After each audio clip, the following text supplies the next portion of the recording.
Ok les gars, je pense que personne n'a raté les événements d'hier avec le fameux meeting de la Fed, mais aujourd'hui on va se plonger un peu plus loin dans les détails. On va un peu discuter de ce qui a réellement été dit et comment ceci va pouvoir affecter les marchés des cryptos, non seulement immédiatement, mais aussi plus loin, à l'avenir. On va donc adopter une vision d'ensemble ici les gars, du coup si vous investissez dans les cryptos, vous allez vouloir voir cette vidéo.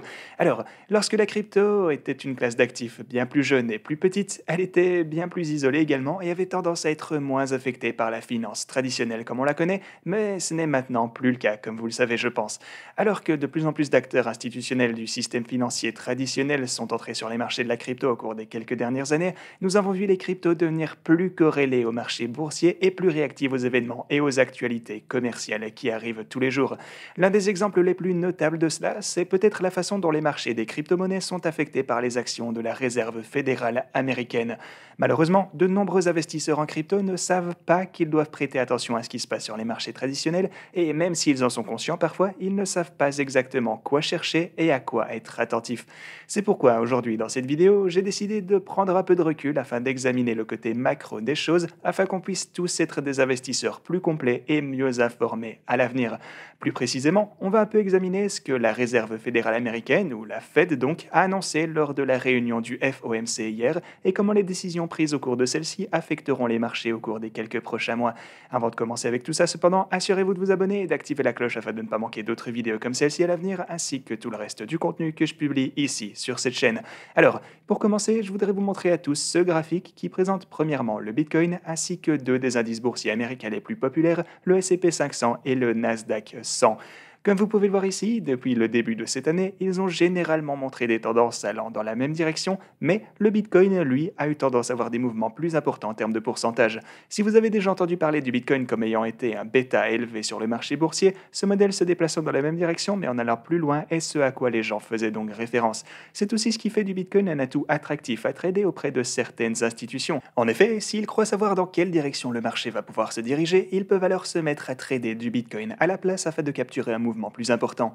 Maintenant que vous pouvez voir la corrélation entre les bitcoins et les actions, voyons un peu comment la Fed a pu affecter ces marchés en question. Ces lignes verticales ici marquent les dates de chacune des trois réunions du FOMC cette année.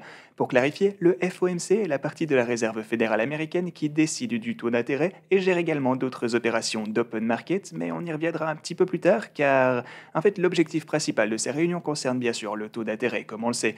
De retour maintenant en 2020, ce taux a été abaissé à moins de 0,1% aux États-Unis dans le but de protéger les marchés et l'économie pendant l'épidémie de coronavirus. Comme on le sait tous déjà, d'énormes quantités de dollars ont également été imprimées afin de contribuer à cette relance économique du pays.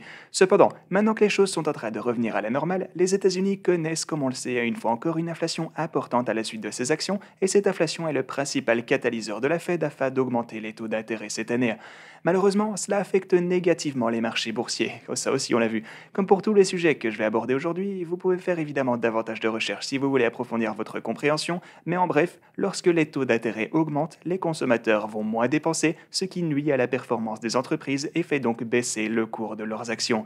C'est pourquoi, simplement, ces réunions du FOMC suscitent autant d'attention de la part des investisseurs ainsi que des traders, car si la Fed relève les taux plus haut que prévu, certains investisseurs voudront vendre en prévision de la baisse des prix.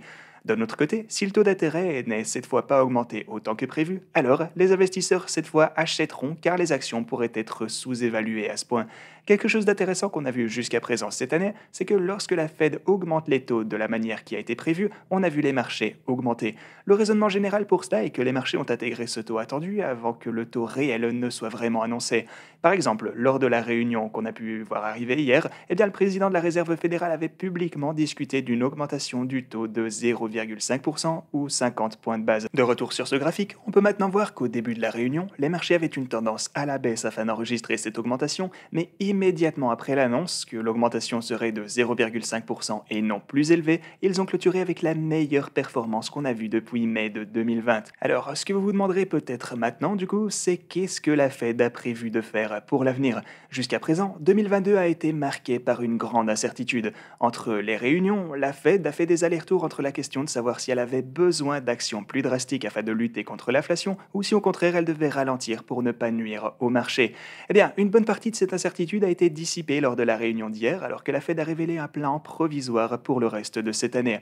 D'abord et surtout, ils ont exclu d'augmenter le taux d'intérêt de 0,75% dans un avenir proche, ce qui est une bonne nouvelle. C'est quelque chose qui inquiète les acteurs du marché, il était donc bon que cette peur soit annulée au plus vite. Quant aux deux prochaines réunions du FOMC, qui arriveront respectivement en juin et juillet, des hausses de 0,5% sont-elles sur la table.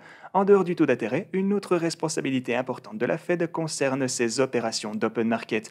Au cours des 2 dernières années, celles-ci ont consisté à acheter des trillions de dollars de bons du Trésor américain et des titres hypothécaires garantis par des agences. Essentiellement, ils comptaient ajouter une grande quantité de pression d'achat sur les marchés, et voilà, pour vous faire simple, le résumé de comment ça fonctionne. Cependant, à partir de juin, ils feront le contraire et laisseront 47,5 milliards de dollars par mois quitter leur bilan. C'est évidemment un peu inquiétant et ce montant sera porté à 95 milliards de dollars par mois lorsqu'on atteindra le mois de septembre. En plus, au plus long terme, la Fed espère continuer à réduire ses avoirs d'une valeur de 9 trillions de dollars, mais elle n'a pas encore précisé d'objectif avec un nombre ni même une durée pour ce faire. Tout cela étant un peu différent de ce qu'on a l'habitude de couvrir ici sur la chaîne, on va maintenant prendre une petite minute pour nous recentrer sur la crypto et tout ce que ça va signifier pour les marchés des crypto-monnaies au cours des quelques prochains mois. Comme on l'a vu sur ce graphique un peu plus tôt, le Bitcoin est fortement corrélé avec le marché boursier et comme on le sait tous également, la plupart des autres jetons sont corrélés au Bitcoin. Une exception à cela concerne par contre les périodes qu'on appelle les alt seasons. Ces périodes surviennent généralement à des moments où le Bitcoin a fait un bon mouvement vers le haut et puis qu'il commence à se déplacer latéralement. Le capital commence alors à affluer vers des altcoins de taille moyenne, puis de petite taille, provoquant des poussées à tous les niveaux. Bien qu'il n'y ait bien sûr aucune garantie que cela se produise bientôt, il existe ici un potentiel qui mérite qu'on y prête attention.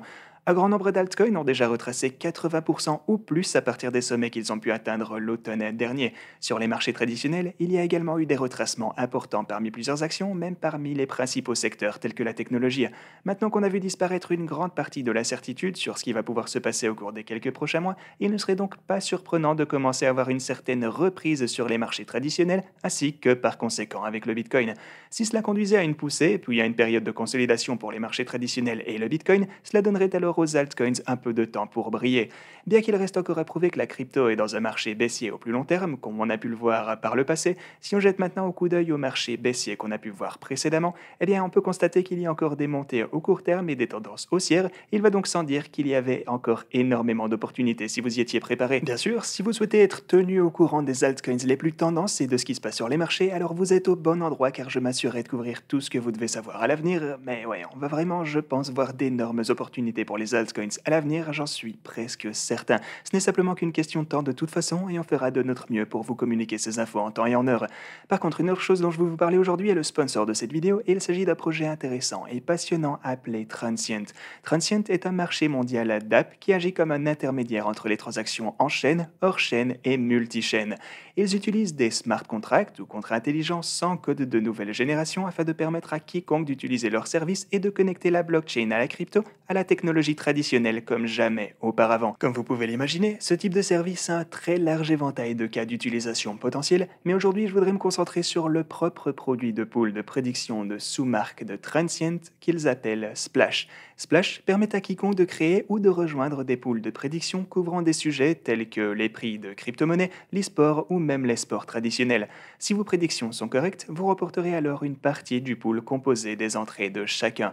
Pour faire simple et pour être clair, Splash n'est pas simplement un autre bookmaker cherchant à gagner de l'argent pour le projet en ajustant l'écart sur les paris. Au contraire, vous êtes responsable de la possibilité de sauter dans un pool que quelqu'un d'autre aurait créé ou même de créer le vôtre. Comme vous pouvez le voir ici sur le Splash d'app, deux des pools actuellement disponibles sont destinés à prévenir le prix de Litecoin et le prix de Lux. Avant d'aborder ce que l'avenir réserve à Splash, j'ai maintenant un petit clip pour vous montrer à quel point il est facile de placer des prédictions dans le DApp Splash.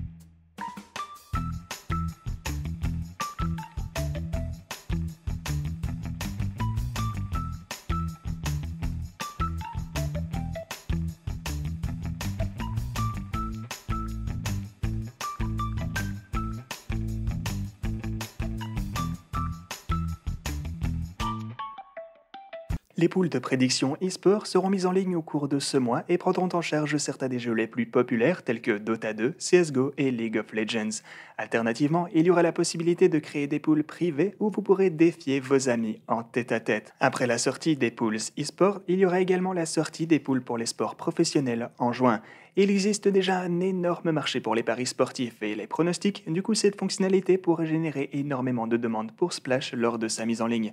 Le jeton TSCT natif joue un rôle essentiel dans l'écosystème car il est utilisé à la fois pour participer aux poules de prédiction et même pour les créer. Cela signifie qu'à mesure que le nombre d'utilisateurs de Splash augmentera, la demande de jetons TSCT augmentera également.